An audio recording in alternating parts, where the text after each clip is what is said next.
Chicken ভেজিটেবলের একটি মজাদার পুর দিয়ে দুইটি ভিন্ন স্বাদের চিকেন ভেজিটেবল রোল তৈরি করে দেখাবো। আসসালামু আলাইকুম এভরিওয়ান। আজকে আমি যে রোলগুলো তৈরি করে দেখাবো, এই রোলগুলো তৈরি করে কিন্তু আপনারা ডিপ ফ্রিজে 1 মাস সংরক্ষণ করে খেতে পারবেন। পাশাপাশি আমি আপনাদেরকে দেখিয়ে দেবো কিভাবে রোল তৈরি করার শীটগুলো বাসায় তৈরি করে নেবেন। যারা ফ্রোজেন ফুডের বিজনেস করতে চান তারাও আমার এই ভিডিওটি দেখতে পারেন, খুবই উপকৃত হবেন। প্রথমে আমি শীটগুলো তৈরি করে নেব। এই জন্য আমি এখানে প্রায় 1 কাপ পরিমাণ ময়দা নিয়ে নিচ্ছি, আর তার মধ্যে প্রয়োজন মতো চিনি দিয়ে দিচ্ছি। খুবই সামান্য পরিমাণে তেল অ্যাড করব। এখন তেলটাকে খুব ভালোভাবে ময়দার সাথে হাত দিয়ে মিশিয়ে নেব। অল্প অল্প করে কুসুম গরম পানি দিয়ে এখন একটা ডো তৈরি করে নেব।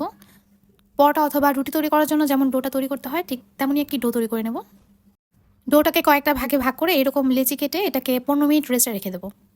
আর 15 মিনিট পর প্রত্যেকটা লেচি দিয়ে আমি রুটি বেলে নেব। রুটিগুলো খুব বেশি পাতলা হবে না, আবার একদম মোটাও হবে না। আশা করছি ভিডিওটি দেখে আপনারা বুঝতে পারছেন এটা কেমন হবে। এইভাবে করে আমি 3টা রুটি বেলে নিয়েছি, আর তারপর একটা রুটির ওপর এইভাবে তেল আমি খুব ভালোভাবে স্প্রেড করে দেব। আর এরপর আমি কিছুটা ময়দা এখানে ছিটিয়ে দিচ্ছি। তারপর আরেকটা রুটি আমি এখানে এটার উপর দিয়ে দিচ্ছি। এটার উপরে কিন্তু আমি আগে থেকে তেল ব্রাশ করে নিয়েছি, আর তার উপর আমি ময়দা দিয়ে দিচ্ছি। আর তারপর আরেকটা রুটি দিয়ে এটাকে খুব ভালোভাবে প্রেস করে নেব। এখন আলতো হাতে এটাকে খুব বড় করে বেলে নিতে হবে। রুটিটা বেলা হয়ে গেলে এখন আমি এটাকে একটা ফ্রাই প্যানের মধ্যে ভেজে নেব। এজন্য চুলাতে আমি আগে থেকে একটা ফ্রাই প্যান বসিয়ে একটু গরম করে নিয়েছি, আর চুলার আঁচটা কিন্তু লোতে আছে। এখন এক পাশ আমি হালকা করে একটু ভেজে নেব। কয়েক সেকেন্ড রাখার পর কিন্তু এভাবে উল্টিয়ে দিতে হবে। যখন দেখবেন রুটিটাকে একটা থেকে আরেকটা সেপারেট করা যাচ্ছে, আপনারা হয়তো দেখেই বুঝতে পারবেন। এমন একটু সাদা সাদা হয়ে গেলে এটাকে আমি গরম থাকা অবস্থায়, আমি কড়াইতে থাকা অবস্থায় সেপারেট করে নেব। এইভাবে করে 3টা রুটি আমি একটা থেকে আরেকটা সেপারেট করে নিচ্ছি। একটা ভাজার পর এটাকে আরও কয়েক সেকেন্ড তার মধ্যে রাখলে এটা পরেরটাও কিন্তু এইভাবে বের করা যাবে। এইভাবে করে কিন্তু আপনারা সমোচা অথবা স্প্রিং রোলের জন্য বাসায় খুব ইজিলি শীটটা তৈরি করে নিতে পারেন। আর এটা কিন্তু একদম পারফেক্ট একটা শীট। এই শীটগুলো হালকা গরম থাকা অবস্থায় এরকম একটা র্যাপিং পেপারের মধ্যে খুব ভালোভাবে পেঁচিয়ে এটাকে নর্মাল ফ্রিজে সংরক্ষণ করতে পারবেন। তবে অবশ্যই এভাবে র্যাপিং পেপার দিয়ে পেঁচিয়ে রাখতে হবে। আমি এখানে মুরগির বুকের মাংস নিয়েছি প্রায় 1 কাপ পরিমাণ। এর মধ্যে প্রয়োজন মতো লবণ, সামান্য পরিমাণে মরিচ গুঁড়ো এবং ধনিয়া গুঁড়ো অ্যাড করছি, এবং দিয়ে দিচ্ছি সাদা গোলমরিচ গুঁড়ো, এবং তার সাথে অ্যাড করবো পাপরিকা পাউডার 1/2 চা চামচ পরিমাণ। দিয়ে দিচ্ছি গরম মশলা 1/2 চা চামচ পরিমাণ, এবং অ্যাড করবো ভিনেগার 2 চা চামচ পরিমাণ। তার সাথে অ্যাড করছি প্রয়োজন মতো সয়া সস, এবং দিয়ে দেবো 1 টেবিল চামচ পরিমাণ টমেটো কেচাপ, 1/2 চা চামচ পরিমাণ আদা রসুন বাটা, এবং অ্যাড করছি 1 চা চামচ পরিমাণ কর্নফ্লাওয়ার। এখন সমস্ত উপকরণগুলোকে একসাথে খুব ভালোভাবে মিশিয়ে এটাকে ম্যারিনেট করে রেখে দেবো 20 মিনিটের জন্য। একটা বাটিতে আমি ময়দা নিয়ে নিচ্ছি, আর তার মধ্যে অল্প একটু পানি দিয়ে এরকম ঘন একটা ব্যাটার তৈরি করে নিচ্ছি। এটা আসলে আমি যখন স্প্রিংগুলো ভাজ করব, এটা আঠার কাজটা করবে। অন্য একটা পাত্রে আমি ময়দা, সামান্য পরিমাণে লবণ এবং সামান্য পরিমাণে চিলি ফ্লেক্স, আর তার সাথে 1 টেবিল চামচ পরিমাণ কর্নফ্লাওয়ার দিয়ে একটা পাতলা ব্যাটার তৈরি করে নেব। নর্মাল টেম্পারেচারে পানি দিয়ে এখন এরকম একটা ব্যাটার আমি খুব ভালোভাবে মিশিয়ে এক সাইডে রেখে দেবো। 20 মিনিট পর চিকেনটা যখন ম্যারিনেট হয়ে যাবে, তখন কড়াইতে তেল দিয়ে আমি ম্যারিনেট করা মাংসটাকে এই কড়াইয়ের মধ্যে দিয়ে খুব ভালোভাবে ভেজে নেব। ভাজার এক পর্যায়ে এটাকে ঢেকে দিলে এর মধ্যে থেকে কিন্তু পানি বের হবে। এখন এটাকে রান্না করে নেব যতক্ষণ না পর্যন্ত পানিটা শুকিয়ে এটা সম্পূর্ণ ঝরঝরে হয়ে যায়। চিকেনটা কিন্তু রান্না হয়ে গিয়েছে। এখন এটাকে আমি কড়াই থেকে তুলে ফেলবো। সেম তেলের মধ্যে আমি আগে থেকে কুচি করে রাখা গাজর দিয়ে দিচ্ছি, আর তার সাথে সামান্য পরিমাণে লবণ অ্যাড করে এখন এটাকে কিছুক্ষণ সটে করে নেব। এখন এটাকে ঢেকে দিচ্ছি, এতে করে একটু নরম হয়ে আসবে।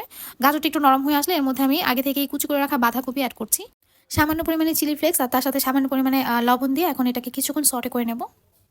আপনারা কি পরিমাণ সবজি অ্যাড করতে চান সেই বুঝে গাজর এবং বাঁধাকপির পরিমাণটা অ্যাড করবেন। সটে করার পর আমি এটাকে ঢেকে কিছুক্ষণ রান্না করে নিয়েছি। এর মধ্যে থেকে পানি বের হয়েছে। এখন এখানে অ্যাড করছি 1 চা চামচ পরিমাণ সয়া সস এবং 1 টেবিল চামচ পরিমাণ টমেটো কেচাপ। এখন এই ভেজিটেবলটাকে রান্না করে নেব যতক্ষণ না পর্যন্ত পানিটা শুকিয়ে আসে। আর ভেজিটেবল থেকে পানিটা শুকিয়ে আসলে এর মধ্যে আমি কুচি করে রাখা ক্যাপসিকাম এবং আগে থেকে রান্না করে রাখা চিকেনটাকে দিয়ে দিচ্ছি। আপনারা চাইলে এই পর্যায়ে একটু পেঁয়াজও অ্যাড করতে পারেন। কুচি করে রাখা কাঁচামরিচ অ্যাড করছি। এখন কিছুক্ষণ নেড়ে চেড়ে রান্না করলেই কিন্তু আমার এই চিকেন ভেজিটেবলের পুরটা রান্না হয়ে যাবে। আর এই পুরটা যখন রান্না হয়ে যাবে, এটাকে ঠান্ডা করে আমি এখানে প্রায় 1/2 কাপ পরিমাণ মেয়োনিজ অ্যাড করে খুব ভালোভাবে মিশিয়ে নিয়েছি। অবশ্যই এই পুরটাকে ঠান্ডা করে এই মেয়োনিজটা অ্যাড করতে হবে, আদারওয়াইজ মেয়োনিজটা কিন্তু নষ্ট হয়ে যাবে। এখন আমার হোমমেড শিটগুলো দিয়ে আমি রোল তৈরি করে নেব। আর এই রোলটাকে কিভাবে তৈরি করবো আশা করছি আপনারা ভিডিওটি দেখেই বুঝতে পারবেন। পুরটা দেওয়ার পর রোলের দুই পাশে এইভাবে আমি যে আঠালো করে ময়দাটা তৈরি করেছিলাম সেটা দিয়ে দিচ্ছি। এখন এটাকে ভাঁজ করে নেব। রোলটা ভাঁজ করা হয়ে গেলে এখন আবারও যেই ময়দার আঠাটা আমি তৈরি করে রেখেছিলাম সেটা দিয়ে এখন এটাকে এইভাবে লক করে দেবো। এইভাবে করে আমি সবগুলো চিকেন ভেজিটেবল রোল তৈরি করে নিয়েছি। রোলগুলো তৈরি করার পর আমি এইভাবে র্যাপিং পেপার দিয়ে এটাকে ঢেকে রেখেছি। আপনারা যে কোনো জিনিস দিয়ে এটাকে ঢেকে রাখবেন, আদারওয়াইজ এটা ড্রাই হয়ে যাবে এবং পরবর্তীতে যখন ভাজতে যাবেন তখন দেখবেন এটা ফেটে যাচ্ছে।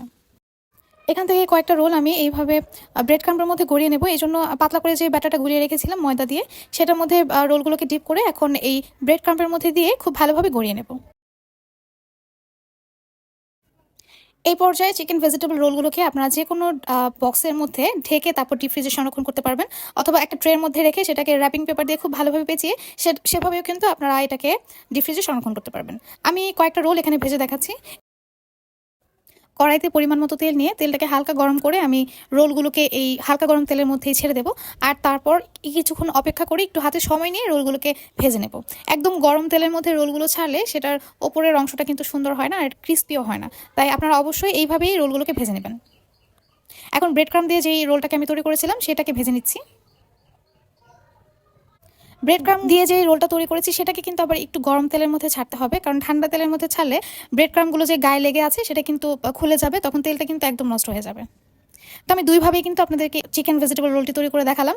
আশা করছি আজকের এই রেসিপিটি আপনাদের সবার খুব ভালো লেগেছে। আপনারা বাসায় অবশ্যই ট্রাই করবেন এবং আমাকে জানাবেন আপনাদের কেমন লাগলো। আজ এই পর্যন্তই, আবারও চলে আসবেন নতুন কোনো রেসিপি নিয়ে। ততক্ষণ পর্যন্ত সবাই খুব ভালো থাকবেন। আল্লাহ হাফেজ।